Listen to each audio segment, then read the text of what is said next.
My name is Sinto John. I work for RAK Ceramics as a sales executive. I'm a Christian and a strong believer in Jesus Christ as my God. I am well aware that all Muslims do consider Jesus Christ to a high regard as a prophet. My question is regarding the issue on prohibition of pork in Islam. My first question is, do you consider all the words of Jesus and the miracles performed by Jesus as mentioned in the Bible?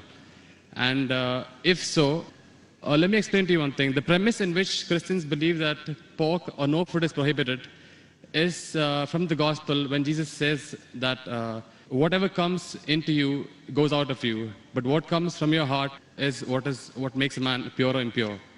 So if you consider that, then why do you think, and if you consider Jesus as a prophet, then why do you say that pork is prohibited in Islam?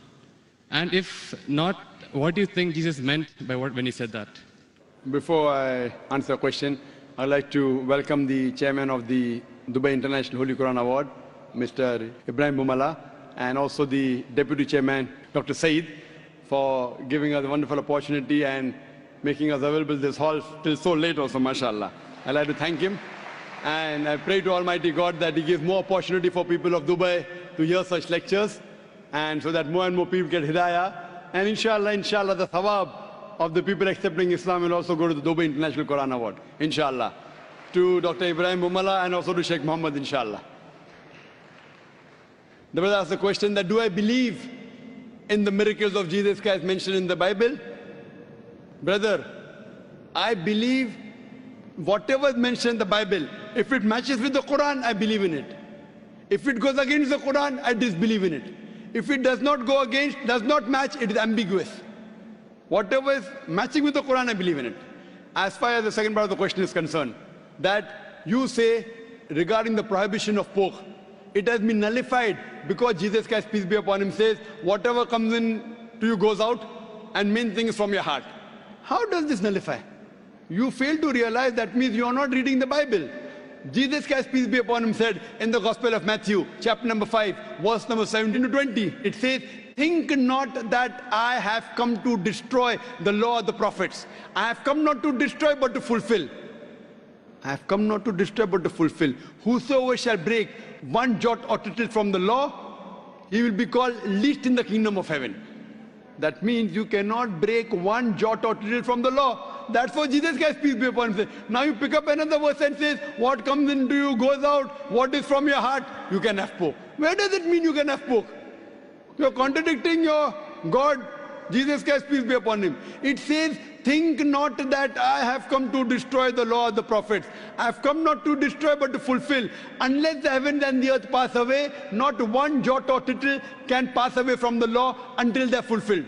And whosoever shall break one law or tittle, he shall be called least in the kingdom of heaven. Whosoever shall keep it and teach men the same, they shall be called great in the kingdom of heaven. Unless your righteousness exceeds the righteousness of the scribes and the Pharisees, in no way shall you enter the kingdom of heaven. So if you want to go to Jannah, you have to be better than the Jews. You have to follow each and every commandment of Moses, peace be upon him.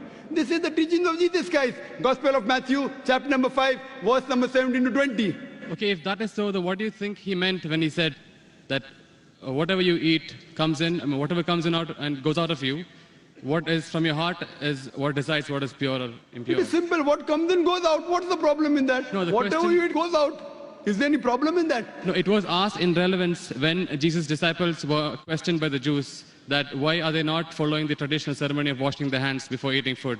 That's when Jesus replied that don't you understand that what you eat doesn't matter if it is pure or impure. What you eat, it goes into you and comes out of you. He didn't say it doesn't matter what you're eating is pure and impure. That's your saying. It's not mentioned in the Bible that way. No, it is mentioned in the Bible that what you Does eat... it say that whether what you're eating is pure or impure doesn't matter? Does it say that? No, it doesn't say. I'm sorry. So please don't put your words in the Bible, please. Fine. But what I'm quoting is verbatim. Fine. You can check up. I'm quoting from my memory. I don't have the Bible in front of me. But you're saying, you're putting your words into the Bible. No, but he definitely said that what you eat comes out of you. Of course, what you eat has to come out. What you eat has to come out. We are human beings. He wouldn't simply state that for, I don't know, for no man's sake. It is simple. What you eat comes out simple. Your heart means it is from your heart. That means your heart should follow the commandment. No, Because what Jesus he- Christ, peace be upon him, said earlier, don't break one jot or tittle. So if your heart is in it, you will not break a single jot or tittle. Simple explanation. Fine, you but don't he have to was- be a doctor of divinity. He was trying to prove the Jews wrong by saying that it is not important. No, not that- at all. He wasn't trying to do that. That's what you think. That's what the church tells you. It's plain black and white. No, Jesus said you cannot break one jot or tittle from the law. So I'm- where is he telling the Jews to break the law of Judaism? He's not telling that. He is not giving any indication for the Jews to break the laws of Judaism. He is telling them to obey. It is your understanding of the Bible. Nowhere does the Bible say that. He did think that the Jews were not completely obeying the laws. They had- Correct, I agree with you. They were not completely obeying because they did not believe in the fulfillment of the Messiah. Because the Jewish scripture says there's a Messiah to come. We Muslims, we believe in it. The Jews don't believe. So he was trying to explain to them, I am the Messiah. But that doesn't mean he was trying to break the laws of the Jews. He was trying to fulfill. Think not that I have come to destroy the law of the prophets. I have come not to destroy but to fulfill. Simple. I am asking you, do you have pork, brother? I'm sorry? Do you have pork? Yeah, occasionally. That means you're not a good Christian. You're not a good Christian. Even occasionally you break one law or tittle, you shall not go to Jannah. Not Quran says that, Bible says that. Even if you have pork and you break one law or a tittle, you shall not go to paradise. You shall not enter eternal life. And you said that you are a practicing Christian. You said you believe Jesus Christ is God. I don't believe Jesus is God, but I follow his teachings. I love him more than you. This is what Jesus said. It's from the heart. This is the explanation of your verse. It's from my heart. I love him. I love Jesus Christ. Peace be upon him. Do you? I don't think so. It is I do. theoretical, not I from do. your heart. Verbally, yes. No, I do, very strongly. So if you strongly believe in Jesus Christ, peace be upon him, why are you disobeying him? Why? Why are you disobeying him? I don't think I am disobeying him until now. But I'm quoting you from the Bible, Gospel of Matthew chapter 5 verse 17. Think not I have come to destroy the Okay. law of the prophets. And Okay. I've given you quotation from Leviticus chapter 11 verse 7 to 8, Deuteronomy chapter 14 verse number 8, Book of Isaiah chapter 65 verse number 2 to 5. References. Okay, if that's the case, in the Old Testament it is said that an eye for an eye, a tooth for a tooth. But what did Jesus Christ say? If somebody slaps you, show him the other side. Now isn't that like a defying of the law? No, Isn't it's that a not correction? defined. I will give you. What you're quoting is references from the Gospel of Matthew chapter number 5 verse number 38. Okay. I will give the quotation. I It don't want the quotation, I want the answer for my question. But first I'll give the quotation reference, then I'll give the answer. Na? Fine, fine. I always give with proof. You believe without proof, you can do that. I am a man of proof. With references from your scripture. Okay. Gospel of Matthew chapter number 5 verse number 38. It has been said of the old times that an eye for an eye and tooth for a tooth. But I say unto you, whosoever takes a shirt, give him the cloak. Whoever walks with you 1 mile, walk with him twain. Whosoever offers you one cheek, offer him the other. That's it. It doesn't mean that he's going against it. But He's is showing there- it has been said of the old times. But those two laws don't correspond. They are totally different. They're totally against each other. But those things, what Jesus Christ, peace be upon him, said, it's time to get remedy. People misunderstood. They misunderstood the law. An eye for an eye and tooth for a tooth means there should be justice. That doesn't mean someone by mistake, a child is playing cricket and if the ball hits the eye, that doesn't mean you break his eye. People misunderstood the message. He was correcting it. Same way how you misunderstood the message that Jesus said have pork. Where did he say have pork? It means that people misunderstood. They are following the law by the letter, not by the spirit.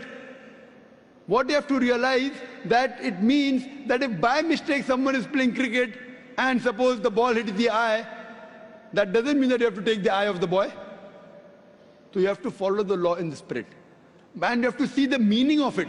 That's important. That's what Jesus Christ, peace be upon him, tried to explain. I'm asking the question, will you follow Jesus Christ, peace be upon law today? If someone slaps you on one cheek, will you offer the other? There are many people waiting in the queue. Will you do that? I'm sorry? There are many people waiting in the queue. Okay. Will you follow Jesus' law? If someone slaps you, will you offer the other? No, but that is wrong then. According to me, it is wrong. According to you, it is correct, na? You believe Jesus Christ is your God, peace be upon him. Yes. If someone slaps you, will you offer the other? So you can come on the stage here. We'll have many people slapping you.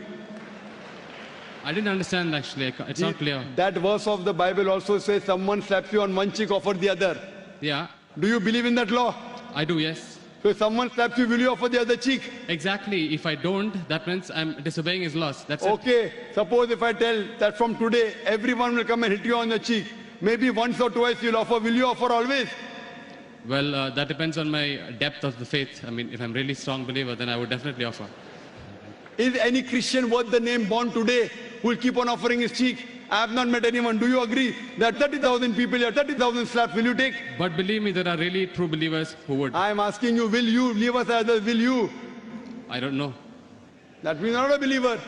That's I what don't we know is realize the it is. question. I don't know is the Therefore, what answer. we realize that every prophet came and for remedy. Today, Muhammad Sallallahu Alaihi Wasallam has come and he said, depending upon the situation, if it's by mistake, an eye for an eye, tooth for a tooth is wrong. If it is required, sometimes you can offer your cheek, but not always. If you offer the cheek, where is justice? If that way someone kills you, you allow them to kill again. Is this justice? It's not justice at all. Depending upon the situation, you have to keep on changing. Therefore, I say that I believe in the teachings of Jesus Christ, peace be upon him, which match with the Quran. If it doesn't match with the Quran, what I say, it's an interpolation, it's a concoction, it's a fabrication. Because everything written in the Bible is not the word of God. According to scholars of Christianity, they say there are many interpolations in the Bible, there are many concoctions, there are many fabrications. According to Christian journals, they say there are 50,000 errors in the Bible. How many? 50,000. So therefore, I don't consider Bible to be the word of God. There are many unscientific things mentioned in the Bible. If you read the book of Genesis, I can give a lecture only on the contradictions, on unscientific things. I don't consider word of God. Do you consider Bible to be the word of God? Yes. Okay. Now, do in the book of Genesis, chapter number 1, Yes.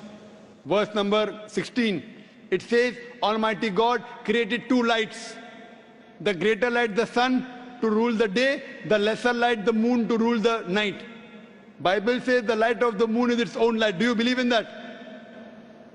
The light of the moon is? Is its own light. Do you believe in that? No. That you don't believe in the Bible. Bible says in the book of Genesis, chapter number 1, verse number 14, Almighty God, He created the earth on the third day, created the sun on the fourth day.